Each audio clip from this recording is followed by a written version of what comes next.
Mientras grabo este video, veo que Sánchez está por encima de Keiko por un escaso margen de diferencia de tan solo 0.1%. 35.000 votos. Este resultado es teniendo 94.8% de actas contabilizadas. Pero ojo que falta contabilizar también actas del extranjero, que son en su mayoría a favor de Keiko. Como pueden apreciar en esta captura que se hizo de América Televisión, según Datum, el 66.86% de los votos en el extranjero favorecen a Keiko y el 33.14% a Sánchez. Mientras tanto, ya se han contabilizado algunos votos del extranjero, pero vemos que Keiko supera a Sánchez por 6.7%. Aún no se plasma lo que ha dicho Datum. Seguramente lo hará cuando se contabilice los votos de Estados Unidos y otros países de Europa. Aún así, quizás Keiko no le pueda ganar a Sánchez, digo quizás, porque los votos que faltan contar en el Perú son en su mayoría de zonas rurales. Y allí sabemos que el voto es mayoritario hacia Roberto Sánchez. Así que hay una posibilidad de que gane Sánchez, pero eso solo sería posible si los votos que quedan por contar del Perú sean 60% a favor de Sánchez y 40% a favor de Keiko Fujimori. Si fuera 59% a favor de JP, ya no gana JP. Pero esta matemática la vamos a analizar luego. Primero voy a hacer una breve reflexión sobre lo que dijo Mónica Delta el día domingo. Y antes de eso, mi auspiciador Rusia 360. Regreso en 15 segundos. Mis videos llegan gracias a Rusia 360. Estudia en las mejores universidades de Rusia pagando 4 veces menos de lo que gastarías por quedarte a estudiar en el Perú. No es requisito saber idioma ruso ni ser el primero de tu clase. Para más información accede al link que está en la descripción de este video y llena el formulario. Las poblaciones rurales se han sentido evidentemente despreciadas desde esta parte del país porque no se les ha tomado atención. Por eso es importante que este mensaje llegue, porque la población más pobre no tiene mucho que perder porque no tiene nada, porque no ha sido atendido por ningún gobierno de turno, sea de derecha o sea de izquierda, ¿no? Muchos han interpretado estas expresiones de la periodista Mónica Delta como una expresión clasista o una falta de respeto hacia los sectores más pobres del país. Pero yo pregunto, ¿realmente dijo algo falso? Pues no, describió una realidad cruda de nuestra sociedad y además criticó la inacción de todos los gobiernos de turno que no han hecho casi nada para combatir la pobreza. Y para sorpresa de muchos, el mismísimo Karl Marx dijo una frase parecida hace más de 150 años en el Manifiesto Comunista, con la única diferencia de que en vez de pobres dijo proletarios. La frase de Marx es: los proletarios no tienen nada que perder excepto sus cadenas. Por eso, algunas personas en internet, al notar esta referencia, le decían a la periodista la camarada Delta, y muy pocos notaron por qué le decían eso. Cuando Delta afirmó que la población más pobre no tiene mucho que perder porque no tiene nada, no estaba diciendo que los pobres no tengan dignidad, sueños, familia o proyectos de vida. Lo que estaba describiendo es una realidad mucho más dura, la de miles de peruanos que durante décadas han permanecido al margen de los beneficios del desarrollo, olvidados por gobiernos tanto de izquierda como de derecha. Con esto nos está diciendo que al no ser dueños de los medios de producción no tienen nada que perder cuando votan por la izquierda. Los únicos que pueden perder son los ricos, los dueños de capitales y de empresas. Por eso el pobre no le teme al gobierno de izquierda.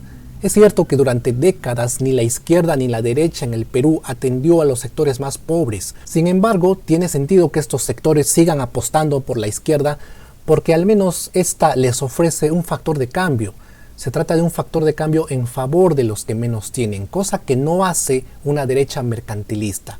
Son pocos los pobres de derecha. Se dice que es ilógico o contradictorio ser pobre de derecha porque las políticas económicas de la derecha, sobre todo de la que es mercantilista, suelen favorecer la desregulación del mercado y la reducción de impuestos a las grandes fortunas. Desde una perspectiva material, esto beneficia a las élites económicas y suele reducir los programas de asistencia social, perjudicando el acceso a servicios básicos para las clases vulnerables. Por eso, amigos, vemos lo que vemos en estas elecciones. Ese voto duro hacia la izquierda en el interior del país es una cachetada a toda esa inacción del Estado por décadas y décadas. Si los gobiernos de turno atendieran a las zonas rurales como debe ser y si el Estado no marginara de manera sistemática al campesino peruano, el voto andino sería un voto más diverso y no un voto duro como vemos hoy. Así que ¿quieres dejar de tener gobiernos de izquierda radical? Pues dejemos de marginar a los peruanos más vulnerables. Mónica Delta ha dicho un facto, y la indignación pública debería dirigirse no a la frase que dijo, sino a la realidad que la hace posible.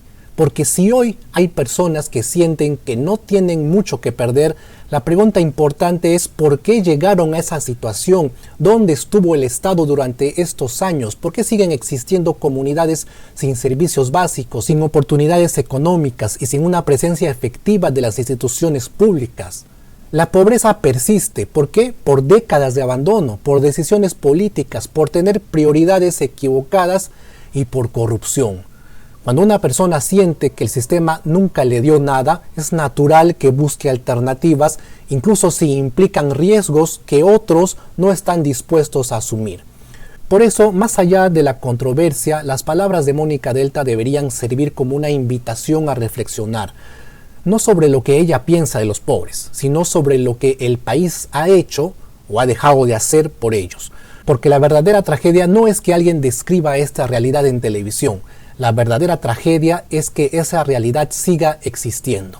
Esa es la reflexión que quería compartirles el día de hoy, amigos. Y a continuación, permítanme analizar cómo va el conteo oficial.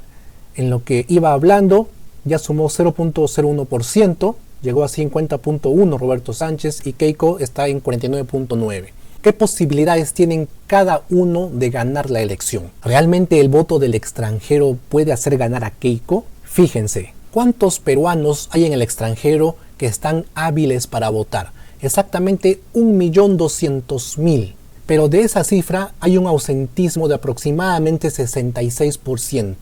¿Cómo sé este dato? Porque eso ocurrió en la primera vuelta. Así que solamente han votado aproximadamente 411.000 personas en el extranjero, de los cuales hay un porcentaje que ha viciado o anulado su voto. Al final solamente tenemos 333.000 votos válidos en el extranjero, aproximadamente. Entonces apliquemos esta regla de aquí. A esa cantidad le vamos a sacar el 66%, que va a ser para Keiko, y el restante para Sánchez. Al final queda 223.000 votos para Keiko y 110.000 votos para Roberto Sánchez. Eso es lo que deberíamos sumar aquí. Pero esperen, tenemos que poner aquí Perú. Ya, aquí es donde debemos sumarlo, a estos votos de acá. Si sumamos esas cantidades, Keiko sí ganaría, pero recordemos que esto está al 97.37%, así que todavía falta más del 2%. Pues bien, me he tomado el trabajo de calcular esa cantidad, y esa cantidad son aproximadamente 500.000 votos. Esos 500.000 votos son ya los válidos. He descontado los votos nulos, viciados, etc. Para que exista un empate exactito, he calculado que de esos 500.000 votos que faltan, un 59.5% deberían pertenecer a Sánchez y el restante a Keiko Fujimori. O sea, con un 60% Sánchez ya gana, pero con un 59% Sánchez pierde. Y básicamente, amigos, esa es la matemática de lo que falta por contabilizar. Esto todavía va a demorar, a pesar de que hemos visto cierta celeridad, porque recién estamos lunes y el conteo oficial va a 94.8%. O sea, sí lo han hecho rápido. Pero esto se va a estancar aquí. ¿Saben por qué? Porque faltan votos impugnados. Se acaban de impugnar 900 actas que representan más de 180.000 votos. Así que paciencia, amigos, vamos a seguir esperando. Esto está para cualquiera. Lo que he dicho hoy es solamente una matemática de lo que podría suceder. Y el resumen de mi análisis matemático es que del extranjero van a venir 223.000 votos por Keiko y 110.000 por Sánchez. Y dentro del Perú faltan todavía 500.000 votos todavía. Si de esos 500.000 el 60% o más es de Sánchez, entonces ganó Sánchez.